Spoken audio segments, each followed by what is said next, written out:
Hello दोस्तों, I am back. I know तुम लोग बहुत एक्साइटेड हो डूम्सडे के लिए और मैं भी बहुत ज्यादा एक्साइटेड हूँ, पर लेकिन अभी बहुत टाइम है तो हमको बहुत सारी बातें करनी है डूम्सडे के ऊपर। लेकिन पहली बात करते हैं कि कैसे ये पिक्चर का नाम डूम्सडे नहीं कैंग डायनेस्टी था और वहां से हटके ये डूम्सडे बन गई। कैसे पहले कैंग था विलन, उसके बाद आया अपना आरडीजे का डूम। तो ये जर्नी कैसी रही उस पर बात करेंगे और इसके बीच में काफी सारे ट्विस्ट एंड टर्न्स हैं जो तुमको शायद आइडिया नहीं होगा। तो शुरू करते हैं वीडियो जल्दी से। तो पहले ही बोल देता हूँ कि जो भी यूट्यूबर्स हैं वो सब बोल रहे हैं कि डॉक्टर डूम का सेटअप एंड गेम से था, एज ऑफ अल्ट्रॉन से था, इस मूवी से था, उस मूवी से था, तो ऐसा कुछ नहीं है। तो सब झूठ बोल रहे हैं, या तो उनको पता नहीं है या तो उनको नॉलेज नहीं है मार्वल की किसी भी चीज की। तो मैं पहले ही क्लियर कर देता हूँ, एक्चुअल डूम का सेटअप शुरू हुआ था captain America Brave New world से। अगर तुमको नहीं पता था ये तो लाइक कर दो। उससे पहले जितने भी सीन्स थे, जितने भी शोज थे, जितने भी मूवीज थे, वो सब बने थे इससे और सिर्फ कैंग को सेटअप करने के लिए। Kang was the actual villain, जो कैंग डायनेस्टी के अंदर उनका पहला बिग विलन होता, बिग थैनोस होता जो। तो जब आरडीजे का डॉक्टर डूम के बारे में बात हो चुकी है, उसको इंट्रोड्यूस करा जा चुका है एंड 3 पोस्ट क्रेडिट सीन उस पे आ चुके हैं, तो यस हम कह सकते हैं कि अब मार्वल वाले कैंग को भूल चुके हैं या फिर कैंग के साथ कुछ ऐसा करेंगे जो शायद तुमने या मैंने कभी सोची नहीं थी। अब मैं ये क्यों बोल रहा हूँ कि ब्रेव न्यू वर्ल्ड से पहले कोई सेटअप नहीं था और ब्रेव न्यू वर्ल्ड में ऐसा क्या हुआ कि उससे ही सेटअप हुआ डूम का। तो सबसे बड़ा इंपॉर्टेंट चीज आ जाती है इनकर्जन्स। इनकर्जन्स काफी इंपॉर्टेंट चीज है डूम्सडे के बारे में, लेकिन वो बहुत बड़े प्लॉट पॉइंट नहीं थे कैंग डायनेस्टी के। अगर मैं कॉमिक वर्ड्स की ये वाली वीडियो लेके चलूं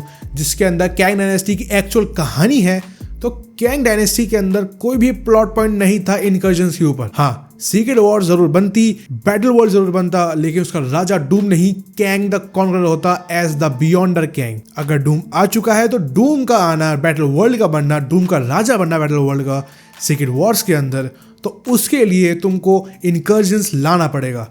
incursions is the main plot point of Doomsday and Captain America का पोस्ट क्रेडिट सीन यही सेटअप करता है। जब हमारे टकले भाई साहब अपने दूसरे टकले भाई साहब को ये चीज बोलते हैं कि तुमको लगता है कि तुम अकेले हो इस दुनिया में, तुमको लगता है कि तुम ही हो सब कुछ, तो तुम वेट करो दूसरों के आने का। और ये चीज सेटअप करती है कैसे, उसको पता है, पता नहीं कैसे पता उसको, लेकिन उसको पता है कि जो भी पॉसिबिलिटीज है कि अलग अलग दुनिया के अलग अलग लोग आने वाले हैं इस दुनिया में। सो यहाँ से इनकर्जन्स की सेटअप हो चुका है एंड शायद यहीं से थंडरबोल्ट्स का पोस्ट क्रेडिट सीन इसको कंटिन्यू करता है। अब थंडरबोल्ट्स का पोस्ट क्रेडिट सीन कैसे कंटिन्यू करता है वो चीज जान लेते हैं। थंडरबोल्ट्स के अंदर जो पोस्ट क्रेडिट सीन है उसके अंदर कैप्टन अमेरिका के बारे में बात की जाती है, जो अपना सैम विल्सन है, एंड वो बात करता है कि कैसे वो अपनी अलग अवेंजर्स बना रहा है एंड उसके पास उसकी कॉपीराइट है। ये चीज बहुत ज्यादा हड़बड़ाहट में निकल जाती है, बट सोचो कि क्यों सैम विल्सन को अवेंजर्स बनाने की जरूरत पड़ी, क्यों उसको लगा कि अवेंजर्स की जरूरत पड़ रही है इस दुनिया को, क्योंकि उसको पता है कि इनकर्जन्स हो सकते हैं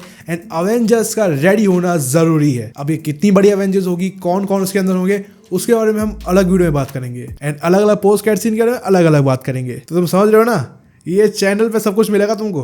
तो लेकिन बेसिकली हम बात कर लेते हैं कि कैसे इससे पहले लोकी सीजन 1 से हमको कैंग द कॉन्करर की कहानी दिखाई गई। कैंग द कॉन्करर की शुरुआत दिखाई गई ही हू रिमेन्स से, जो कि बेसिकली कैंग द कॉन्करर का एंड है। अब तुम समझो, ये पूरा एक बेसिकली टाइम लूप है इन कॉमिक्स के अंदर अलग अलग कैंग के वेरिएंट्स, मतलब अलग अलग कैंग अलग अलग टाइम के अंदर। अगर रामाटुट की बात करोगे तो सबसे पहले कैंग था वो बहुत पुराने टाइम का कैंग था जो फैंटास्टिक 4 के यूनिवर्स के अंदर था। लेकिन अगर बात करोगे ही हू रिमेन्स, जो कि मोस्ट प्रोबेबली अपना लास्ट कैंग है, वो इन सबों को जी के आ चुका है। लेकिन एमसीयू के अंदर इस चीज को पूरी तरह से नेग्लेक्ट कर दिया है एंड ये बोल दिया है कि हर एक यूनिवर्स के अंदर अलग अलग कैंग है एंड इसीलिए काउंसिल ऑफ कैंग्स को बिठाई जाती है। And council of Kangs Loki season 1 में नहीं देखने को मिली, वो देखने को मिली थी एंटमैन क्वांटमेनिया के अंदर। एंटमैन क्वांटमेनिया के अंदर जो मजाक दिखाया गया था ऑफ कैंग जो चींटी से मर गया, वो एक्चुअल में मेन कैंग होता in Secret Wars, not in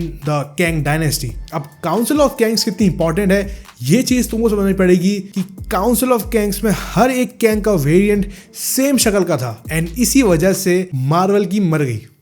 yes, Marvel को पता चल गया कि हमारा मेन एक्टर ही किसी को पीट के बैठा है तो कैसे काम चल जाए। सो दैट्स व्हाई उन्होंने सोचा कि अब कैंग को ही हटाना पड़ेगा, बिकॉज एंटमैन क्वांटमैनिया चाहे कैसी फिल्म हो लोगों को पसंद नहीं आई थी। मुझे पर्सनली फिल्म ठीक ठाक लगी थी, बट तुमको कैसी लगी थी बताओ कमेंट्स में। लेकिन लोगों को कैंग पसंद नहीं आ रहा था, लोगों को थैनोस जैसा कोई चाहिए था जो एक्चुअल में पावरफुल हो। मैं ये नहीं बोल रहा कि कैंग पावरफुल नहीं था, मैं ये बोल रहा था कि कैंग बिल्कुल भी अच्छा नहीं था जिससे लोग कनेक्ट कर सके, जिसे लोग अपना बना सके। सो इसीलिए लोकी का सीजन 2 लाया गया। अब तुम एक चीज समझो, लोकी का सीजन 2 एक्चुअली में काफी ज्यादा इंपॉर्टेंट हो जाता है, बिकॉज उसका बनने का रीजन सिर्फ 2 ही थे। पहले ही बोल देता हूं, लोकी का सीजन 2 शुड नॉट एग्जिस्ट। लोकी का सीजन 1 की एंडिंग ही काफी थी एक कहानी को आगे बढ़ाने के लिए फॉर द कैंग डायनेस्टी, क्योंकि जब हमारा लोकी भाई साहब धोखा खा के बाहर आ जाता है एंड जब पता चलता है कि सिल्वी उसको मार चुकी है, तो जिस टीवी पे आता है वो टीवी एक्चुअल में कैंग द कॉन्करर के राज के अंदर है। एंड वो एंडिंग एक तरह से खत्म थी, वो सीजन खत्म था वहां पे,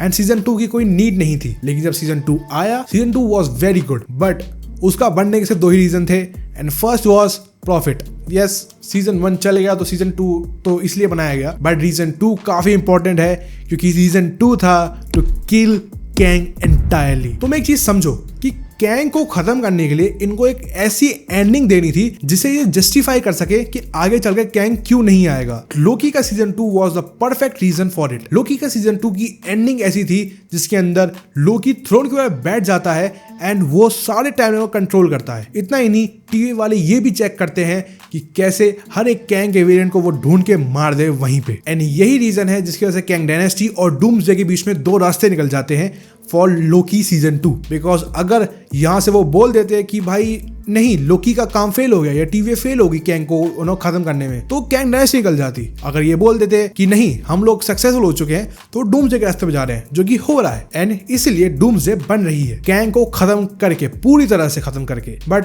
तुमको ये चीज समझनी पड़ेगी कि डूम इस चीज का कुछ ना कुछ तो करेगा। अगर डूम आ रहा है और इनकर्जन को रोक रहा है या फिर इनकर्जन होने दे रहा है फॉर अ गुड कॉज, तो उसको कैंग को खत्म करना पड़ेगा। बिकॉज कैंग चाहे कितने ही हो, कैंग इनफाइनाइट है, कितना ही बच जाएगा कैंग, कितना ही बच जाएगा। टीवी वाले कितना ही खत्म कर लेंगे। अगर तुमने ये दिखा दिया कि डूम भाई खत्म कर चुका है कैंग को बुरी तरह से, तो बस सारे रीजन, सारी चीजें तुम्हारी खत्म हो जाएंगी। हालांकि वो मैं पर्सनली लाइक नहीं करूंगा, बट कौन ध्यान दे रहा है उस चीज पे?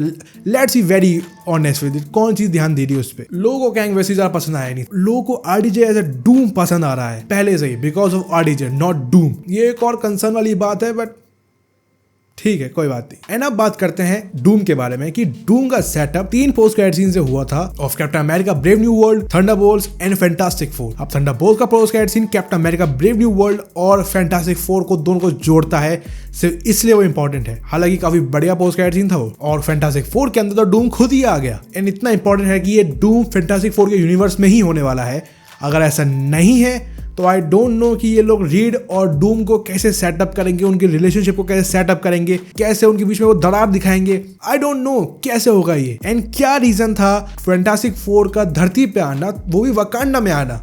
There is no sense अगर डूम फैंटास्टिक फोर के यूनिवर्स में नहीं है तो। और वो अगर है, वो बच्चा उठा के कहाँ गया है, क्यों गया है, क्या क्या कर रहा है? There are lot to answer. There are lot to answer the questions. And मैं सारे क्वेश्चंस को आंसर्स करने के ट्राई करूंगा अपने दिल से। अगर तुम सब्सक्राइब कर दो और हम एक पर्टिकुलर नंबर पे ले जाएं तो एक बहुत बड़ी वीडियो आ सकती है एवेंजर्स डूम्सडे पे। हालांकि Spiderman brand new day video मैं प्लान कर रहा हूँ, टेंशन ना लो। अभी 2700 हुए हैं, जल्दी वीडियो आ जाएगी। 3000 तक करवा दो यार, कौन मना कर रहा है, प्लीज यार। और अगर वीडियो पसंद आई तो वीडियो को लाइक कर दो, हाइप कर दो, सब्सक्राइब कर दो, और मैं मिलता हूँ तुमसे अगले वीडियो में। Bye bye.